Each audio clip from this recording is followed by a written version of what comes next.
तो ये उम्मीद करती हूँ आप सब खैरियत से हैं, खुशबाश हैं। आज का जो लेसन है वो बहुत ज़्यादा इम्पॉर्टेंट और सिग्निफिकेंट है। क्योंकि इसमें आपकी बहुत बड़ी क्वेरी का आंसर आपको दिया जाने वाला है। अक्सर स्टूडेंट्स इस सवाल को लेकर काफ़ी कंफ्यूज्ड हैं कि स्टार्स काउंटेबल नाउन है या अनकाउंटेबल है। 99.99% लोग इसको अनकाउंटेबल नाउन ही कहते हैं। क्योंकि हम कहते हैं कि सितारे अनगिनत हैं, उनको गिना नहीं जा सकता। लेकिन मैंने आपको जैसा कि पहले भी बताया था, ग्रामर की रूह से स्टार जो है वो काउंटेबल नाउन हैं, जिनको गिना जा सकता है। तो आज के इस लेसन में I am going to prove it कि क्यों इंग्लिश ग्रामर में स्टार्स काउंटेबल नाउन है, और आपका इसको गलत समझने का अभी तक जो कॉन्सेप्ट है वो किस तरह से आपकी इंग्लिश को मुतासिर कर रहा है, आपकी जो स्पोकन है उसमें किस तरह से ग्लिचेस आ सकते हैं। तो जानने के लिए देखते रहें इस वीडियो लेसन को एंड तक, और बिल्कुल भी कोई पार्ट स्किप ना करें ताकि आप क्लियर रहें तमाम कॉन्सेप्ट्स को लेकर।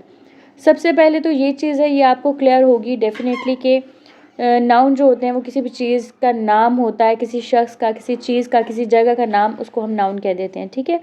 और नाउन जो होते हैं उनकी बहुत सारी कैटेगरीज को हमने शुरू में ऑलरेडी एक्सप्लोर किया था, लेकिन इस चीज़ को हमें विद इन डेप्थ जाके देखने की ज़रूरत है, क्योंकि FVA के ख़ुद के स्टूडेंट्स भी उस कॉन्सेप्ट को पढ़ने के बाद भी काफ़ी कंफ्यूज थे, क्योंकि वो क्लियर नहीं हो पा रहे थे कि either stars are, they were not able to digest the fact that how the stars can be countable noun, ठीक है। तो आपकी इसी क्वेरी का आंसर आपको यहाँ मिलने वाला है। सबसे पहले तो ये कि आपको क्लियर होना चाहिए कि nouns either can be countable और अनकाउंटेबल, या तो वो काउंटेबल की कैटेगरी में होते हैं यानी कि उनको गिना जा सकता है या नहीं गिना जा सकता। अच्छा, अब हम आते हैं इंपॉर्टेंट चीज़ की तरफ, जो है काउंटेबल नाउन।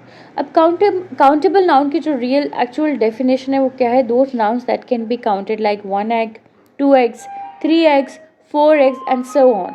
इसी तरीके से आप और एग्जाम्पल ले लें, 1 apple, 2 apple, 3 apple, 4 apple। हर वो चीज़ जिसको आप वन बाय वन करके गिन सकते हो, वो क्या है? Countable noun. होपफुली ये जो एग्जाम्पल आपको ईज़ के साथ समझाई जा रही है, आसान करके समझाई जा रही है, इसको सुनने के बाद अब आप लोग हमेशा अपनी लाइफ में इस कॉन्सेप्ट को लेकर क्लियर रहेंगे कि काउंटेबल और अनकाउंटेबल को किस तरह से आपने डिस्टिंग्विश करना है, डिस्क्रिमिनेट करना है, ठीक है। अनकाउंटेबल नाउन जो है, अब उसकी एग्जांपल क्या है? Those nouns that can not be counted like grass, milk, music, sunlight. आप ऐसे नहीं कह सकते हो 1 grass, 2 grass, 1 milk, 2 milk, 1 music, 2 music, 1 sunlight, 1 love, 1 air, 1 water, अच्छा 1 राइज एज वेल, ठीक है। इसको हम थोड़ा सा आगे जाके एक्सप्लेन करते हैं। अब यहाँ पर आते हैं हम एक्चुअल आंसर की तरफ जो आपको मिलने वाला है आज के उसमें आपको बताया गया था कि हम आपको बताएंगे कि स्टार्स काउंटेबल नाउन किस तरह से हैं। जैसे कि आपको डेफिनेशन में बताया गया है कि हर वो चीज़ जिसको एक एक करके गिना जा सके, कि 1 स्टार, अब देखो आसमान पे स्टार्स हैं तो आप ऐसे गिन सकते हैं ना, star number 1, star number 2, star number 3, star number 4, या आप कहते हो simply I saw star in the sky, ठीक है, मैंने आसमान में एक सितारा देखा। ये बिल्कुल सही साउंड करता है, इसमें कुछ नॉनसेंस नहीं है, इसीलिए स्टार क्या हो गया? Countable noun. अब उसकी दूसरी तरफ राइस जो है वो अनकाउंटेबल नाउन है। आप कहोगे कि वो कैसे? राइस को भी हम दानों को गिन सकते हैं। हाँ, राइस ग्रेन्स जो है वो काउंटेबल नाउन है, लेकिन राइस ओवरऑल क्या है? काउंटेबल नहीं है। आप ऐसे नहीं कहते हो आई सॉ अ राइस, बहुत अजीब लगेगा, वियर्ड लगेगा। Hopefully you are getting the concept, ठीक है।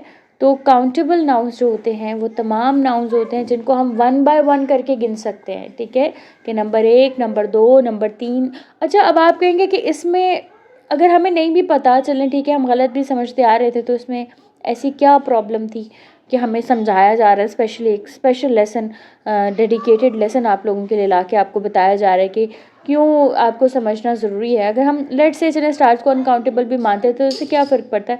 फ़र्क पड़ता है, इसलिए फ़र्क पड़ता है। अब मैं आपको इसकी एग्जांपल देती हूँ कि अगर आप दूसरी साइड पर सपोज़ कर लें कि यहाँ पे वाटर लिखा हुआ है, ठीक है, क्या लिखा हुआ है? वाटर।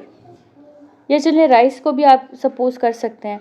तो अब देखें, इसके अंदर प्रॉब्लम यहाँ पर यह आती है कि जो काउंटेबल नाउन्स होते हैं उनके साथ जो आर्टिकल यूज़ होता है वो डेफिनेट या फिर स्पेसिफिक यूज़ हो सकता है, लाइक ए भी यूज़ हो सकता है, एन भी यूज़ हो सकता है और दा भी यूज़ हो सकता है, ठीक है।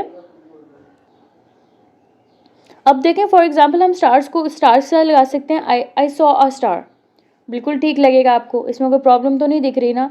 लेकिन अगर मैं कहूँ I saw a water, give me a water, तो कैसा लगेगा आपको? ठीक है, मतलब बिल्कुल वियर्ड लगेगा। या गिव मी अ राइस, तो आर्टिकल्स लगाने का जो कॉन्सेप्ट है वो यहाँ पर हो जाता है गड़बड़। अगर हम राइस को काउंटेबल मान लेते हैं, ठीक है, तो फिर हम उसे लगाने में कोई आर महसूस नहीं करेंगे। हम म्यूज़िक को अगर हम काउंटेबल मान लेते तो हम कह देंगे आई लाइक अ म्यूज़िक। ऐसा बहुत से लोग रियल में करते हैं, हो सकता है आप में से भी कोई करता हो।